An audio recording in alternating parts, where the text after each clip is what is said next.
আসসালামু আলাইকুম দর্শক, শুভেচ্ছা নিন। আপনাদের সবাইকে স্বাগত জানাচ্ছি আমি কনক সারোয়ার। আজকের অনুষ্ঠানে দর্শক শিরোনাম দেখে বুঝতে পারছেন যে আমরা কথা বলবো। আপনারা দেখেছেন যে জাতিসংঘের সাধারণ অধিবেশন উপলক্ষে আহ, আহ, প্রধান উপদেষ্টা ডক্টর মোহাম্মদ ইউনূসের সঙ্গে আসা বিএনপি মহাসচিব এবং এনসিপির যে দুজন প্রতিনিধি এসেছেন, তাসনিম জারা এবং আক্তার, তাদের উপরে আওয়ামী লীগ ন্যাক্কারজনক ভাবে হামলা চালিয়েছে এয়ারপোর্টে। তো তাৎক্ষণিকভাবে এই বিষয়টি নিয়ে গতকাল থেকে কিছু অনুসন্ধান করতে যেয়ে আমি দেখলাম যে তো ভয়াবহ অবস্থা, এবং এটার সঙ্গে সরাসরি আমাদের যে জাতিসংঘের যে মিশন, সে মিশনের কিছু কর্মকর্তা যুক্ত।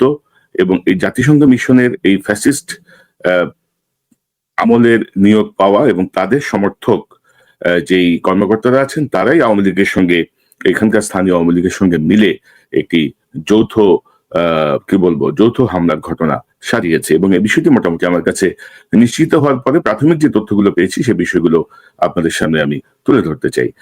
গুন্ডারা এবং এখানকার যে স্থায়ী মিশন, যারা প্রোটোকলের দায়িত্বে ছিলেন, তারা বিএনপি, জামাত এবং এনসিপির প্রত্যেককেই বলেছেন যে ওনারা গাড়িতে উঠে গেছেন, আপনাদের আসার দরকার নেই, আপনাদের থাকার দরকার নেই। বিএনপির অনেকে গিয়েছিলেন, জামাতের অনেকে গিয়েছিলেন, তাদেরকে তারা বলেছেন যে এদিক দিয়ে আসবেন না, তারা তাদের মতো করে গাড়িতে চলে যাবেন, আপনাদের এখানে থাকার দরকার নেই। জামাতের কিছু নেতা, অর্থাৎ ধরেন 10-15 জন সেখানে তারপরে অবস্থান রেখেছিলেন, যার কারণে জামাতের আব্দুল্লাহ মোহাম্মদ তাহির, তিনি হেনস্থার শিকার হননি। তারা তাকে প্রোটেক্ট করে বের করে নিয়ে গেছেন। কিন্তু বিএনপি এবং এনসিপি মিশনের কর্মকর্তাদের উপরে আস্থা রেখে, প্রোটোকলের দায়িত্বে যারা আসছিলেন তাদের উপর আস্থা রেখে তারা সেখান থেকে বের হয়ে যান। এবং আমি যদি দেখাই, আপনি যদি দেখেন যে মির্জা ফখরুল ইসলাম আলমগীর, বিএনপির মহাসচিব, তিনি কিন্তু অত্যন্ত অসুস্থ। এবং আমি যদি ফুটেজটা দেখা, দায়িত্বে আছেন, তাদের এগুলো মেনটেন করার কথা, তারা কিন্তু কিছুই করেন নাই। বর্তমান জাতিসংঘ মিশনে যিনি আছেন, সালাউদ্দিন নোমান চৌধুরী, এই সালাউদ্দিন নোমান চৌধুরী হচ্ছেন আওয়ামী লীগের, ফ্যাসিস্ট আওয়ামী লীগের পরিপুষ্ট একজন কর্মকর্তা। তার বিরুদ্ধে সুনির্দিষ্ট যৌন নিপীড়নের অভিযোগ আছে তার সহকর্মীদের বিপক্ষে। এবং আপনি নেয়ারও 2-3 মাস আগে যখন আমি শুনলাম যে তাকে নিউ ইয়র্কে পাঠানো হচ্ছে, তখনই এই অনুষ্ঠানটি আমার এই চ্যানেলে প্রচারিত হয়। এবং আমি যদি আপনাকে একটু দেখাই, তাহলে আপনাদের বুঝতে সুবিধা হবে। এই যে কিন্তু সে আবার তৌহিদ হোসেনের বড় লেসপেন্সার। এবং তৌহিদ হোসেনের ব্যাপারে আপনারা জানেন যে ইন্টারিম পররাষ্ট্র উপদেষ্টা। তাকে নিয়ে যত কথা আমরা বলেছি, সে কোনো কথাই শুনে নেই। সে তার মতো গায়ের জোরে ঘাটতারামি করে চলে যাচ্ছে, এবং তার ফল আমরা এখন হাতে হাতে ভোগ করছি। সালাউদ্দিন নোমান আওয়ামী লীগের এই ফ্যাসিস্ট ডক্টর ইউনূসের এই সফরকে কেন্দ্র করে প্রোটোকলের দায়িত্বে যে ছিল, এও কিন্তু বিএনপি, জামাত এবং এনসিপি কে বিভ্রান্ত করেছে। বিশেষ করে দায়িত্বশীল যারা আছেন এই 3টি দলের, তাদের সঙ্গে আমি গতকাল অনেকবার কথা বলেছি, এবং তারা সুনির্দিষ্টভাবে প্রোটোকল অফিসার এই রাফি, এদের ব্যাপারে আমার কাছে সুনির্দিষ্টভাবে বিস্তারিত বিবরণ এবং তাদের কার্যক্রম তুলে ধরেছেন। এবং আমি এই বিষয়টি নিয়ে সাবেক প্রোটোকলে যারা দায়িত্ব পালন করেছেন, এরকম দুজনের সঙ্গে কথা বলেছি। একজন এখন বাংলাদেশে আছেন, একজন দেশের বাইরে আছেন, 3 জনের সঙ্গে কথা বলেছি, আরেকজন আমেরিকাতে আছেন। অর্থাৎ প্রোটোকলের দায়িত্ব কি? প্রোটোকলটা হচ্ছে, ধরেন আপনি ডিপ্লোম্যাটিক ওয়েতে যারা বের হয়ে আসছেন, যারা জাতিসংঘের অতিথি হয়ে বের হয়ে আসছেন, আপনি যদি দেখেন যে এই জায়গাগুলো আরেকটু সংকুচিত হয়ে গেছে, এবং এতে কিন্তু সুবিধা হয়েছে। অথচ প্রোটোকল এবং ভেহিকল কোঅর্ডিনেটর, তার যে দায়িত্ব সেটা হচ্ছে অতিথিরা যখন বের হয়ে আসবেন সেই সময়টায় গাড়িটাকে একেবারে মেইন এন্ট্রান্সের সামনে নিয়ে আসা। এবং এটা অ্যারেঞ্জমেন্ট করা খুব কঠিন কিছু না। এয়ারপোর্টে যারা কি বলবো, এটাকে অথরিটি আছেন আর কি, তাদের কাছে বললে, পোর্ট অথরিটির কাছে তারা যদি বলেন এরা হচ্ছেন জাতিসংঘের আমন্ত্রিত অতিথি, পোর্ট অথরিটি তাদের জন্য এই ব্যবস্থাটা করবে। তারা কিন্তু এটা করে নাই, যার ফলে অ্যারাইভাল লাউঞ্জ থেকে বের হয়ে তাদেরকে দীর্ঘ পথ হেঁটে যে গাড়িতে উঠতে হয়েছে, এবং সেখানেও কোনো প্রোটোকল ছিল না। গাড়ি ঘিরেও তারা অনেক বেয়াদবি করেছে আওয়ামী লীগের গুন্ডারা। তো এবং আরেকজন প্রোটোকল অফিসার আমাকে বলছিলেন যে, ধরেন যখন এসব ঝুঁকি থাকে, যে হাসিনার সময় তিনি প্রোটোকলের দায়িত্বে ছিলেন, তিনি বলছিলেন যে হাসিনার সাথে তো ধরেন তার সফর সঙ্গী আসতো 160 জন, 70 জন, 150 জন। তো ওই সময়টায় আমরা দেখতাম যে অ্যারাইভাল থেকে গাড়ি পর্যন্ত যে গ্যাপটা আছে সেই গ্যাপটায় আমরা আসলে প্রতিপক্ষের সহায়তা চাইতাম, অর্থাৎ আওয়ামী লীগের লোকজনের সহায়তা চাইতাম। বিএনপি আমলে তারা বিএনপি সহায়তা চাইতো, যেন কেউ যেন কোন রকম বিশৃঙ্খলা তৈরি করে ইনসাল্টিং কোন সিচুয়েশন তৈরি করতে না পারে। তো এই গর্ধবের দল এই জাতীয় কোনো পদক্ষেপে আসলে যায় নাই, এবং সার্বিক সবকিছু মিলিয়ে আপনার এবং আপনাদেরও মনে হবে এবং আমারও মনে হবে, বিশেষ করে নেপাল থেকে ছাত্রলীগের নেতাকে প্রোটোকল অফিসার হিসেবে সাময়িকভাবে নিয়ে আসাটাই সবচেয়ে বড় একটি বিষয় বলে আমার কাছে মনে হচ্ছে। তো এই যে জায়গাটা, এবং আমি আপনাদেরকে আরেকজন ব্যক্তিকে দেখাতে চাই, এর নাম হচ্ছে এমদাদুল ইসলাম। এমদাদুল ইসলাম চৌধুরী, এই ছিল সাবেক পররাষ্ট্রমন্ত্রী আলগা মোমেন খ্যাত আব্দুল মোমেনের পিএস। সেই এমদাদুল ইসলাম চৌধুরী কিন্তু এখনো জাতিসংঘের মিশনে কার্যকর।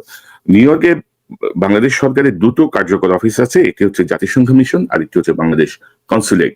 কনসুলেট মূলত পাসপোর্ট, নো ভিসা রিকোয়ার্ড বা বিজনেস বা অন্যান্য বিষয়গুলো ডিল করে, আর জাতিসংঘ সংক্রান্ত সকল কাজ নিয়ন্ত্রণ করে জাতিসংঘের বাংলাদেশের স্থায়ী মিশন। এখানে একজন রাষ্ট্রদূত সহ বিশাল অফিস, প্রচুর মানুষজন এখানে আছেন। তো সব মিলিয়ে এই যে হামলাটা হলো, আজকে দেখলাম, আজকে একটা পত্রিকায় দেখলাম যে সরকার দুঃখ প্রকাশ করেছে এই হামলার জন্য। আমি আপনাদেরকে যদি দেখাই তাহলে আপনাদের জন্য বুঝতে সুবিধা হবে যে কত রকমের ঠাট্টামাশ করা চলতেছে। এই দেখেন, আমি সংবাদটা আজকে হঠাৎ করে দেখছিলাম যে নিউ ইয়র্কে ডিম নিক্ষেপের ঘটনায় গভীর দুঃখ প্রকাশ করেছে সরকার, অথচ এই যে সরকারের দায়িত্ব যারা ছিল, সরকারের দায়িত্বে যারা ছিলেন, তারা কিন্তু এই ঘটনার সঙ্গে যুক্ত, এবং তাৎক্ষণিকভাবে কোনো পদক্ষেপ কিন্তু এখন পর্যন্ত নেওয়া হয়েছে কিনা আমি জানি না। আর এখানে আওয়ামী লীগের গুঞ্জারা যা করছে, আওয়ামী লীগ যা করছে, তাতে অনেকে হাই হাই করছেন, অনেকে লজ্জিত বোধ করছেন, এবং অনেকে ভাবছেন যে, বিশেষ করে আওয়ামী পন্থীরা ভাবছেন যে বিশাল অ্যাচিভমেন্ট তাদের হয়ে গেছে, তারা ডিম মেরেছেন, তারা অপমান করেছেন। কিন্তু বাস্তবতা হচ্ছে যে আমেরিকার কাছে আওয়ামী লীগ যে কত সহিংস এবং সন্ত্রাসী দল, এই বিষয়টি প্রমাণ করার জন্য আর নতুন কোনো দলিল দস্তাবেজ তুলে ধরতে হবে না। তাদের কৃতকর্মের জন্যই তারা এই যুক্তরাষ্ট্র সরকারের কাছে তারা চিহ্নিত হয়ে গেছেন, এবং আমরা আশা করি খুব দ্রুতই হয়তো এই জাতীয় একটি ঘোষণা আসতে পারে। খুব দ্রুতই একটা ঘোষণা আপনারা হয়তো শুনতে পাবেন, কারণ বিএনপিকে তারা ধরেন গত 15 বছর ধরে সন্ত্রাসী দল, কি থার্ড টায়ার সন্ত্রাসী দল নানা রকম ভাবে প্রমাণ করার চেষ্টা করেছিল, যদিও পারে নাই। কিন্তু আওয়ামী লীগের যে কর্মকাণ্ড, সেই কর্মকাণ্ডে তারা কিন্তু নিজেরাই সেই জালে ফেসে যাবেন। আর বিএনপির কথা যদি বলি, আমি গত 10 বছর ধরে বিএনপিকে দেখছি এই যুক্তরাষ্ট্রে। বিএনপির নেতাকর্মীরা নিজেরা গায়ে খেটে, নিজেরা পরিশ্রম করে যে অর্থ উপার্জন করেন, সেই অর্থ দিয়ে তারা রাজনীতি করেন, এবং দুর্ভাগ্যজনক হলে সত্য যে গত 10 বছরে বিএনপির যুক্তরাষ্ট্রের কোনো কমিটি এখন পর্যন্ত হয় নাই। আমি গত 10 বছর দেখছি, এটা কিন্তু আরো ধরেন এর আগে আরো ধরেন 5-7 বছর, 10 বছর, আরো হয়তো ধরেন কত 20 বছর বা 22 বছর ধরে যুক্তরাষ্ট্রে কিন্তু আওয়ামী লীগের কোনো, বিএনপির কোনো কমিটি নাই। এখানে কিন্তু বিএনপির নির্বাহী কমিটির তিনজন সদস্য আছেন। তারপরও এখানকার যখন কোনো আন্দোলন হয়, তখন বিএনপির আন্তর্জাতিক সম্পাদক এসে এখানে নেতৃত্ব দিতে হয়, আন্তর্জাতিক সম্পাদককে স্লোগান ঠিক করে দিতে হয়। এবং অত্যন্ত দুর্ভাগ্যজনক যে এই গতকালের যে বিষয়টা, অর্থাৎ তাদেরকে স্বাগত জানানোর সময় আপনারা জানেন যে নেতারা নেমেছেন 4 নম্বর টার্মিনালে, এবং বিক্ষোভের জন্য যারা অনুমতি চেয়েছেন, আমেরিকান এনওয়াইপিডি পুলিশ তাদেরকে টেকনিক্যালি তাদেরকে অনুমতি দিয়েছেন 8 নম্বর টার্মিনালে। তো আওয়ামী লীগের লোকজন তারা জানে যে প্রোটোকল কিভাবে তাদেরকে বের করবে, সেই তথ্য অনুযায়ী তারা কিন্তু 4 নম্বর টার্মিনালে ঘাপটি মেরেছিল। আর বিএনপি জামাত তাদের উপর আস্থা রেখে অধিকাংশই সরে গেছে। বিএনপি তো কেউই ছিল না, জামাতের 10-15 জন সেখানে উপস্থিত ছিলেন। তো এই যে প্রতিবাদ কর্মসূচিতে যাওয়ার জন্য বিএনপির নেতারা কোন ব্যানারে দাঁড়াবে, এটি নিয়েও আগে যাতে সিদ্ধান্ত নিতে পারে নাই। অর্থাৎ যুক্তরাষ্ট্র বিএনপি বলে কোনো কিছু নাই। তো যুক্তরাষ্ট্রের, আমি যতটুকু দেখি, যুক্তরাষ্ট্রের এই যে নিবেদিত প্রাণ বিএনপির নেতা কর্মীদের মধ্যে যোগ্য কেউ নাই। অর্থাৎ এখানেও দেখেন, আমি এই পর্যন্ত গত 10 বছরের 4 খলিফা দেখা পাইছি। 4 খলিফা বিভিন্ন সময় এসে নাজেল হন। এরা আশায় বুক বাঁধে যে এবার হয়তো কমিটিটা হবে, আবার কমিটি কিন্তু হয় না। সেই খলিফাদের মাতব্বরিতেই তারা পরিচালিত হন। বিষয়টি অত্যন্ত দুঃখজনক। আশা করি বিএনপি শীর্ষ নেতৃত্ব এই বিষয়টি গুরুত্ব সহকারে বিবেচনা করবেন। কারণ আমি আমার পকেটের টাকায় একটা দেশে রাজনীতি করব, আমার এত কষ্টের উপার্জিত অর্থ আমি ব্যয় করব, আমার এত মূল্যবান সময় আমি এই রাজনীতির জন্য ব্যয় করব, কিন্তু আমার কোনো পথ থাকবে না, আমার কোনো পজিশন থাকবে না, আমি কারো কাছে পরিচয় দেওয়ার মতো কিছু থাকবে না, তো সেই ঘোড়ার ডিমের দল আমি কেন করতে যাব? এটা হচ্ছে বাস্তবতা। কিন্তু তারপরও আমি তো দেখি খুবই নিবেদিত প্রাণ এখানকার নেতাকর্মীরা, বিএনপির স্পেশালি, তারা চায় দেশের জন্য, বিএনপির জন্য এখান থেকে একটা ভূমিকা রাখতে, এবং তারা বিভিন্ন সময় রেখেছেও, বিভিন্ন সময় জোরালো অবস্থানে রেখেছে এত কিছুর পরেও। কিন্তু দুর্ভাগ্যজনক হচ্ছে, মানে আমি গত 10 বছরে নানা রকমের মোচড়ামস্তি দেখছি, নানা রকমের হই হই কাণ্ড রই রই ব্যাপার দেখেছি, রথযাত্রা, লোকারণ্য, মহাধুমধাম, এক এক খলিফা আসেন, এক এক দেবতা আসেন, কিন্তু কার্যক্রম ঘোড়ার ডিম। কারণ তারাই নিয়ন্ত্রণে রাখতে চান এই যুক্তরাষ্ট্রের বিএনপির নেতা কর্মীদেরকে, বাইরের কোন রাষ্ট্র থেকে, অন্য জায়গা থেকে। তো আমার মনে হয় যে বিএনপির শীর্ষ নেতৃত্ব যদি বিষয়টি গুরুত্ব বোঝেন, তাহলে এটি দলের জন্য ভালো, দেশের জন্য ভালো হবে। পাশাপাশি আমি এই যে ন্যাক্কারজনক ঘটনাটি ঘটলো, আমি তো বলবো যে এই রাষ্ট্রদূত সালাউদ্দিন নোমান চৌধুরীকে দ্রুত প্রত্যাহার করে নেওয়া হোক, তার বিরুদ্ধে যে যৌন নিপীড়নের যে অভিযোগ, সেটির বিচার করে তাকে কার্যকরভাবে ব্যবস্থা নেওয়া হোক। কেন শোয়েব আবদুল্লাহকে নেপাল থেকে এনে এই ছাত্রলীগের নেতাকে কেন প্রটোকলের দায়িত্ব দেওয়া হলো, তার ঘাট ধরে তাকে জিজ্ঞাসাবাদ করা হোক।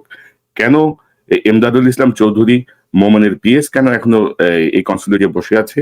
কেন ওই যে পরিবহনের যে কর্মকর্তা রাফি কেন এই মিসলিড গুলো সবাইকে, এই বিষয়গুলো আগামী 24 ঘন্টার মধ্যে একটা সুরাহা হওয়া উচিত। দর্শক, এই বিষয়গুলো নিয়ে আরো কাজ চলছে। এটি হচ্ছে একটা প্রাথমিক পর্যবেক্ষণ। এই প্রাথমিক পর্যবেক্ষণ এবং তথ্যগুলো আপনাদের সামনে তুলে ধরলাম। আশা করি আপনারা যারা দেখছেন, আপনারা জানলেন, সরকারি যারা দেখছেন তারা জানলেন, তারা কার্যকর পদক্ষেপ গ্রহণ করবেন।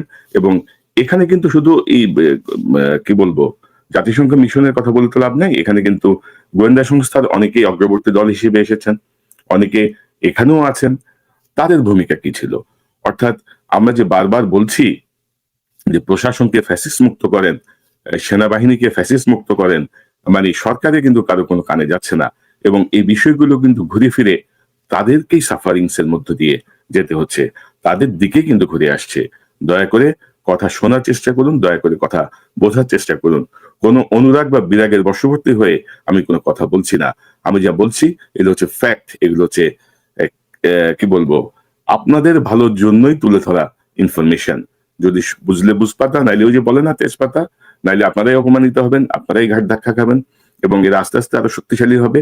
আপনাদের পোষা সাপ আপনাদেরকে কামড়ায় মেরে ফেলবে, কারো কিছু করার থাকবে।